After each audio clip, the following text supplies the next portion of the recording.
Inside a dimly lit room, a cloaked individual meticulously blends chemical substances over a hot stove, keeping his stun gun within arm's reach at all times. He completely immobilizes his captive with a sudden sedative injection before layering heavy plaster over the man's chest and face, leaving only tiny gaps for the eyes and nose to function. When the poor soul finally regains consciousness, he finds himself tightly restrained and fitted with 2 separate tubes jammed into his nostrils. The abductor pours the toxic chemical brew down one of the tubes, causing the target's entire body to violently convulse in agony as dark blood begins backing up out of the opposite tube. Following several minutes of excruciating torture, the victim drifts into unconsciousness, prompting the cold-blooded captor to permanently end his life by shattering his skull with a heavy hammer. Sometime later, the predator begins hunting for his next target, shifting his focus to several videotapes of Jennifer, a rapidly rising fashion model whose face has recently dominated every major magazine and public billboard. Although she thoroughly enjoys the glamorous nature of her career, she secretly battles deep loneliness in her quiet moments, wondering if her pet dog is the absolute only creature on earth who genuinely cares about her. One night while out on the street, Jennifer freezes as she catches the faint sound of footsteps nearby, completely unaware that the shadowy criminal has been trailing her for weeks, documenting her every single move on film. Though she can't physically see her stalker in the shadows, her instincts kick in, prompting her to quickly hop into her vehicle and speed away from the scene. Upon arriving at a local nightclub, Jennifer checks her phone to find a text message from her talent manager abruptly canceling the evening's event. The moment she takes a casual sip of her cocktail, a heavy wave of dizziness washes over her, forcing her to slip into the restroom to splash some cold water on her face. Suddenly, she senses subtle movement directly behind her, yet a quick scan of the room reveals she is completely alone. Stepping out to inspect the hallway, she is thoroughly unnerved to spot a hidden video camera mounted on the wall, and upon closer inspection, she is horrified to see live footage of herself playing on the screen right before a hand reaches out from the dark to inject her with a sedative. Moments later, Jennifer groggily wakes up trapped inside an unfamiliar, sealed room with a beautiful outdoor view framing the window, but as she steps closer to inspect it, the digital image abruptly cuts out to reveal a solid concrete wall. The overhead lights flicker on, prompting a panicked Jennifer to search for a viable escape route. But the space is entirely devoid of windows and the heavy exit door is completely bolted shut. Scanning her surroundings, a wave of recognition hits her as she realizes that every single piece of furniture and decor in the room has been stolen directly from her actual apartment. When she frantically demands to know where she is being kept, a mechanical drawer slides open in the wall, revealing a glass filled with liquid alongside a note explaining that the beverage is packed with essential vitamins for her well-being. Infuriated by the sick hospitality, Jennifer violently shatters the glass against the wall, embarking on a destructive rampage where she smashes the remaining objects in the room while screaming profanities at her hidden captor. Suddenly, thick sedative gas begins flooding the enclosure, and despite her desperate attempts to shield her face with a scrap of a few hours down the road, Jennifer wakes up and rolls out of the bed, determined to execute a desperate escape plan she formulated while hiding. She carefully stacks the furniture to gain height, utilizing the hidden nail file to painstakingly unfasten the screws securing the main ventilation grate. Once the cover pops free, she peers into the dark shaft, gasping as she discovers a broken synthetic fingernail left behind by a previous casualty who met a grim end in the ducts. Suddenly, the television screen in her cell blinks to life, broadcasting an old interview of her as she awkwardly climbs into the tight metal shaft to begin her escape attempt. As she slowly crawls through the cramped system, she is forced to navigate a series of wicked traps designed to halt her progress, including a heavy steel seal blocking an overhead hatch, a motorized saw blade slicing directly through the ceiling panels, and a tracking camera that instantly relays her exact coordinates to the monitor room.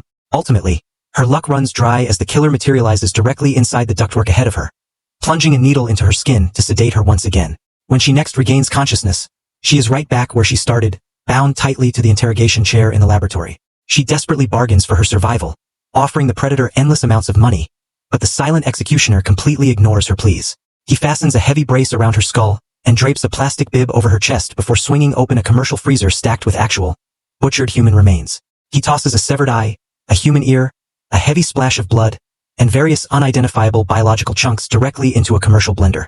Once the horrific mixture is pulverized into a smooth liquid, the criminal jams a plastic funnel deep into Jennifer's throat, forcefully pouring the cannibalistic concoction down her neck. Jennifer's body spasms violently in disgust, but with no way to resist the forced feeding. Her system completely shuts down and she faints. The killer meticulously sanitizes her stained lips with a cotton swab before sadistically licking the residue off the tip. Later on, Jennifer wakes up back inside her concrete cell, noticing a faint beam of light piercing through a microscopic fissure in the wall. Peering through the tiny gap, she discovers a hidden bathroom on the other side, its walls covered in the frantic, scratched writings of another captive trapped in an identical unit. Suddenly, a human eyeball materializes on the opposite side of the crack, causing Jennifer to stumble backward in pure shock. Moments later, written words begin appearing on the wall surface. It turns out the partition is constructed from one-way glass, and the hidden neighbor had managed to create a peephole by painstakingly scratching away the reflective backing paint. Using a makeshift tool, the stranger writes out the question, "Who are you?" To which Jennifer quickly responds, "Captured, prompting the man to reply, "Me, too." A message she deciphers by carefully reading his moving lips through the glass. Next, she uses her locker keys to score the words, "How long?" into her side of the partition, and the man attempts to answer by holding up his hands, though the poor lighting makes it impossible to count his fingers. Suddenly, the facility's power cuts out entirely, leaving them in pitch blackness. But the neighbor quickly strikes a match to illuminate the void. Both captives scramble up into their respective ventilation shafts, where the stranger introduces himself as Gary, kindly passing a portion of his matchbook through the gap to help her see. Gary confesses that he has spent ages searching the duct network for a way out, but has failed to locate a single external exit, leading him to theorize that the entire complex is buried deep within an underground wine cellar. Unbeknownst to the duo, their entire whispered conversation is being actively monitored by their stalker via infrared security cameras. Eventually, Gary manages to scrape away a large enough section of the mirror paint to afford them a clear view of one another's faces. However, the breakthrough comes with a horrifying catch. They realize they can suddenly hear each other perfectly without shouting, meaning the captor has intentionally bridged the audio feeds between their rooms to toy with them. Jennifer explains to Gary that the twisted mastermind had been obsessively stalking her life long before the abduction, noting that her personal definition of absolute hell was total isolation, which perfectly matches the design of her cell. As he listens to their bonding experience, the killer calmly tortures a cage full of laboratory rats by flooding their enclosure with toxic gas. When he cuts the cell illumination once more, the two prisoners strike matches to maintain a shred of comfort while the criminal relaxes in his chair, watching a news broadcast detailing the massive police manhunt currently underway for the missing model. Sometime later, Jennifer is jolted awake by a harsh beam of light, witnessing the executioner stepping directly into Gary's neighboring cell. Gary is swiftly subdued with a chemical injection before the room plunged into absolute darkness, leaving a frantic Jennifer to strike match after match to no avail. As she screams into the void, demanding to know what the monster wants from her, the television monitor blinks on, playing a clip from a public interview where she explicitly confesses her paralyzing phobia of the dark. Suddenly, a thick, gelatinous substance strikes her squarely on the shoulder, sending her sprinting to the far side of the room in pure terror. At that exact moment, the wall drawer slides open, revealing a cup packed with sand, a tarot card depicting the Hanged Man, and a fresh box of matches. But the moment she reaches out to secure the fire, the motorized drawer slams shut, forcing her to violently yank her hand back to avoid amputation. Before she can recover, the stalker materializes directly out of the darkness behind her, delivering a swift blow that knocks her completely unconscious. Following the assault, a mechanical hopper begins dumping cascading waves of heavy sand directly on top of Jennifer's limp body, slowly burying her alive in a makeshift tomb. When she finally comes to, she realizes she is sealed inside a suffocating wooden box, instantly panicking as she frantically beats against the heavy wooden barriers to no avail.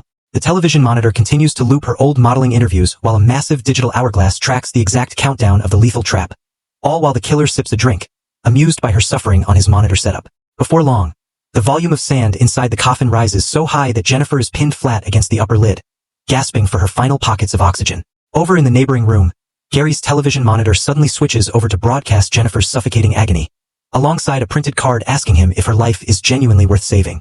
A furious Gary hurls the card across the room, seizing a heavy iron pipe from the plumbing as he vows to hunt down and slaughter the psychopath. In that exact moment, he notices that the security grate in his ceiling has been left wide open, offering him a direct path out of his cage. With only a few fractions of an inch of breathing space remaining, Jennifer prepares herself for death, believing her life is officially over. Miraculously, Gary manages to navigate the upper crawl space and violently smashes through the top panel of her wooden tomb, just in time to haul her out of the suffocating sand. The duo quickly retreats back into the hidden network of air ducts, where Jennifer notices several dead, bloated rats littered across the path. Using the narrow crawl space as a highway, the pair successfully infiltrates the main laboratory hub, but the moment they flick on the overhead lights, they are startled by the horrific, preserved corpse of the woman who had been executed with industrial acid. An automated tape recorder clicks on, broadcasting a distorted voice that muses, "Why do bad things happen to good people? That is the ultimate mystery." Terrified out of their minds, Jennifer and Gary begin frantically scouring the laboratory perimeter for a viable emergency exit, noting a sickening array of specialized torture instruments lining the workbenches along the way.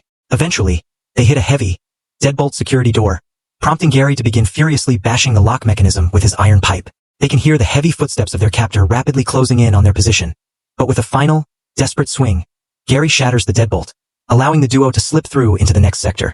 Gary slams the heavy door shut, shoving a mountain of heavy storage racks and equipment against the frame to barricade the entry point. They sprint down the adjoining corridor as the killer begins blasting rounds from a firearm directly through the barricaded door to clear his path. Bursting into an underground garage bay, Jennifer and Gary discover a vehicle parked near a locked bay door, but a quick turn of the ignition reveals the battery is completely dead. Refusing to give up, Gary dives under the hood, frantically hot wiring and manipulation the engine components until the motor roars to life. Ramming the accelerator, They crash the vehicle directly through the reinforced front doors, seemingly escaping the nightmare fortress once and for all. Unfortunately, the entire breakout belongs to the killer's master plan. A massive canvas dropcloth falls from the garage ceiling onto the windshield to completely blind them, while a fresh blast of knockout gas fills the car cabin, knocking them both unconscious within seconds. Later on, Jennifer wakes up right back where she started, strapped to the laboratory chair with a loaded firearm rigged to point directly at her temple, while a second handgun is mechanically taped into her own grip, aimed squarely at a cage containing her actual pet dog. A series of bright digital signs flash before her eyes, delivering a brutal ultimatum. She must pull the trigger and execute her beloved dog within 30 seconds, or the mechanism will automatically fire a round into her own skull. As a digital stopwatch begins ticking down the final seconds of her life, the stalker steps out of the shadows, calmly chambering a round into her weapon to ensure it functions. Following an agonizing moment of emotional hesitation, Jennifer accepts that survival requires sacrifice and opens fire, causing the animal to violently detonate as a wave of blood splatters directly across her face and clothes.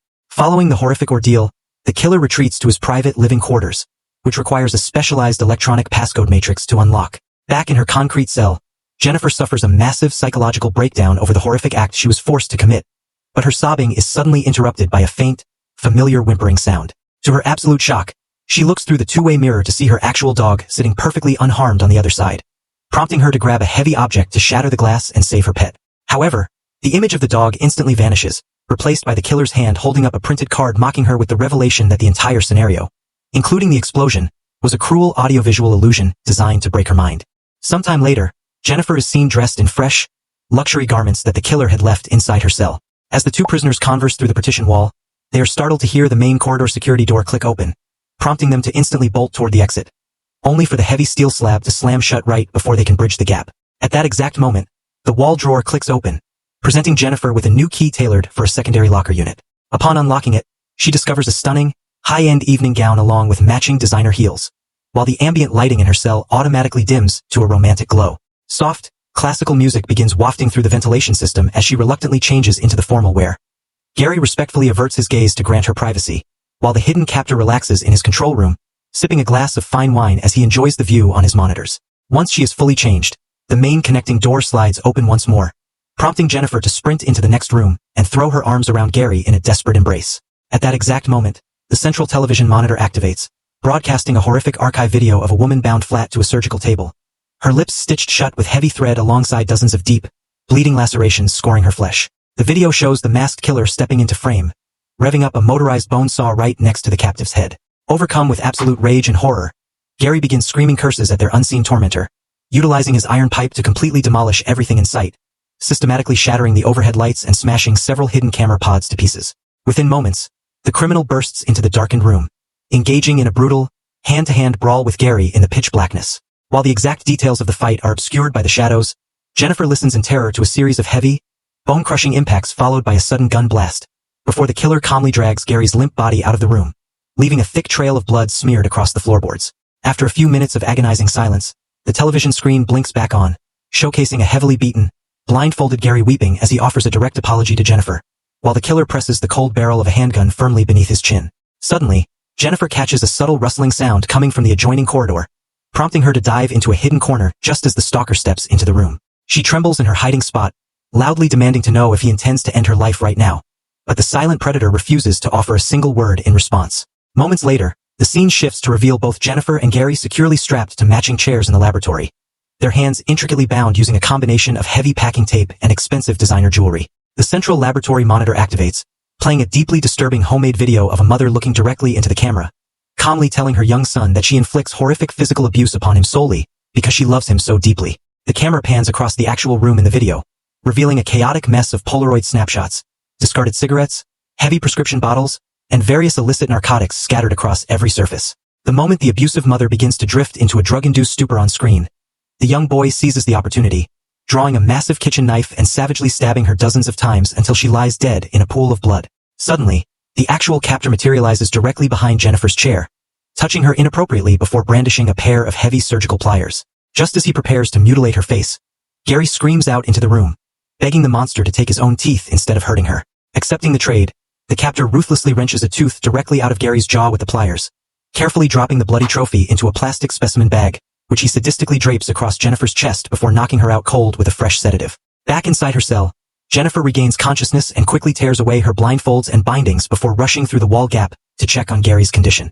Finding him stable despite the missing tooth, the shared trauma pushes them together, prompting them to seek comfort by cuddling in the cell bed, an interaction that quickly escalates into an intimate encounter. The killer stands directly outside the two-way glass, watching the encounter up close with an intense stare before retreating back to his master bedroom, where his private multi-screen monitor setup continues to loop the live feed of the encounter for his amusement.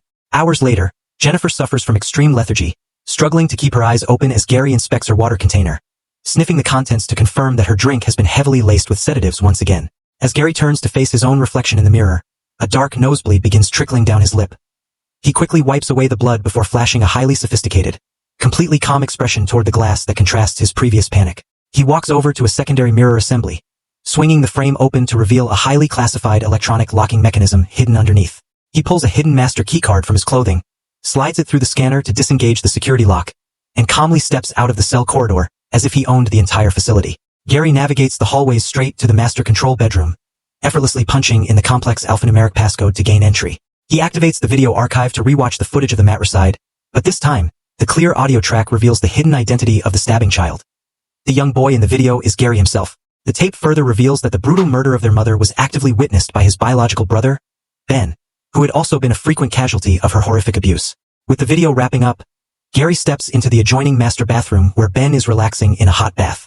Ben expresses his genuine surprise that Gary chose to sedate Jennifer so early in the cycle instead of stringing out another intimate night with their captive. But Gary coldly fires back that the timeline was his executive decision to make. Moving into the kitchen area, the two biological brothers sit down to share a platter of fresh sushi, interacting with one another in a highly inappropriate, deeply unsettling manner that transcends normal sibling boundaries.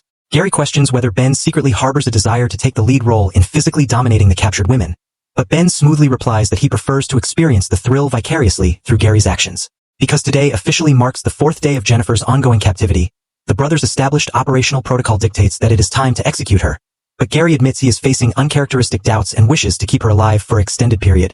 Enraged by the weakness, Ben delivers a swift slap across Gary's face, harshly reminding him that due to their childhood trauma, neither of them is psychologically capable of sustaining a genuine romantic relationship with a normal woman.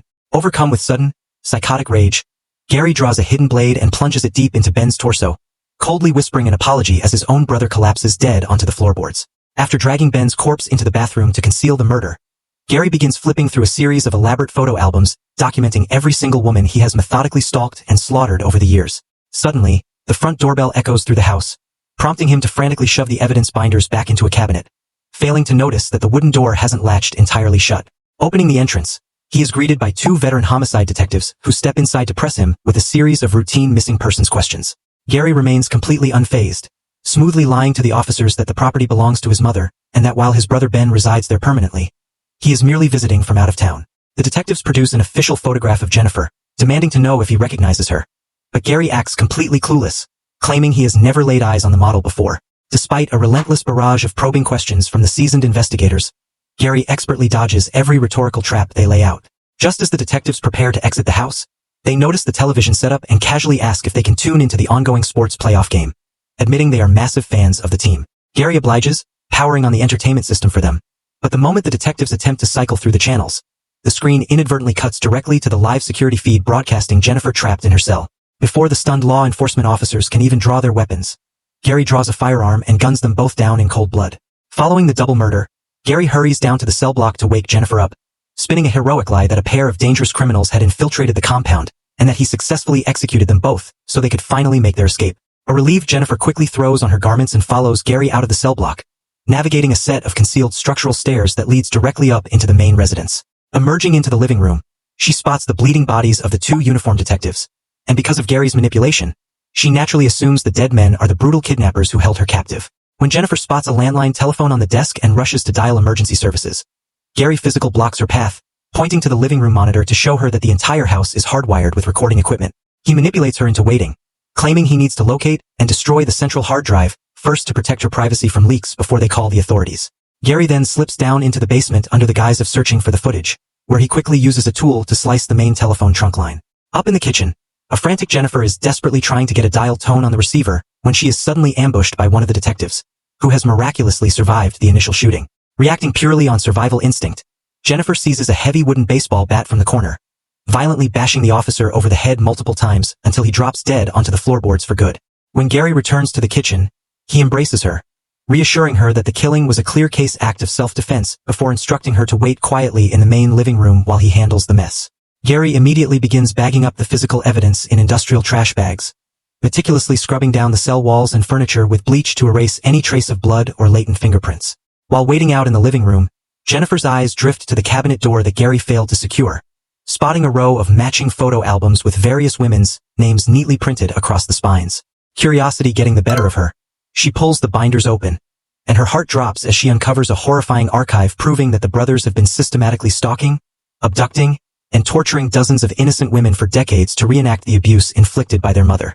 The albums are filled with a sick collage of magazine clippings, snippets of dialogue from comic books, and live screenshots captured from their victims' torment, mapping out their entire sadomasochistic process down to the finest detail. The pages reveal that Gary had sexually abused every single captive before executing them in the most gruesome manners imaginable. A final phase the brothers had chillingly titled Redemption. Overwhelmed with absolute revulsion, Jennifer drops the album to the floor, only to be startled by a sudden rustling sound behind her.